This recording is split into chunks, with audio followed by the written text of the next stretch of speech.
A little bit more of our continuing series, the off-season grades, this time for the New York Giants, as well as getting into an MLB season preview for the San Francisco Giants before finishing off our show with what very well could be the most important meeting for the future of college football as we know it. But before we get into any of that, remember, if you would like to be an even bigger part of the show than you already are, all you need to do is go to gsmcpodcast.net.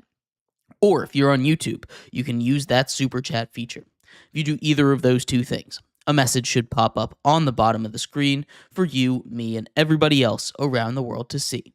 If you do have a burning question about sports, go ahead and throw that in the comments. Throw it in the chat. I will get to it as soon as I possibly can.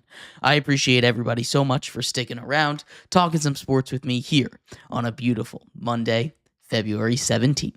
But like I was saying, we are going to get into our first topic of the day, that having to do with what was kind of a failure of a weekend for the NBA. All eyes were supposed to be on what's supposed to be a celebration of the NBA, and instead it was overshadowed by almost everything else. It was a complete failure of what they were supposed to do, and the easiest way to boil that down, aside from everything else not working out, is the fact that the NBA All-Star Game had twice as many ads as it did minutes of basketball being played.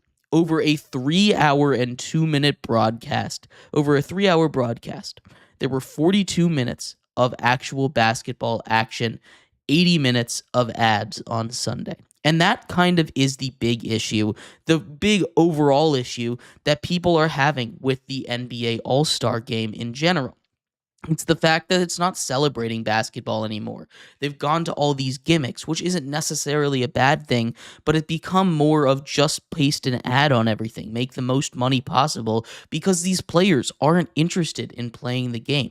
And it would be great. It would be amazing if these players would go out there and they would play these games. It would be really good to see it happen. But I just don't really see a future where this is the way that the All-Star Game worked. The broadcasters are also a huge issue, not just the on-air broadcasters, but the guys like that do inside the NBA on TNT.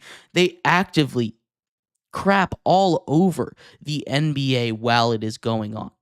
In this All-Star contest, one of the biggest takeaways was the fact that while this game was ending, as Jason Tatum was hitting that wide open dunk to end the All-Star game so that Shaq's OG's team could win it all, they were saying how this was a bad format and it's not going to work. Draymond Green on the broadcast all weekend long was saying how this was not the right way to do it. It was a bad format and that it was not going to continue. They were trashing it even though it hadn't happened yet while it was actively happening.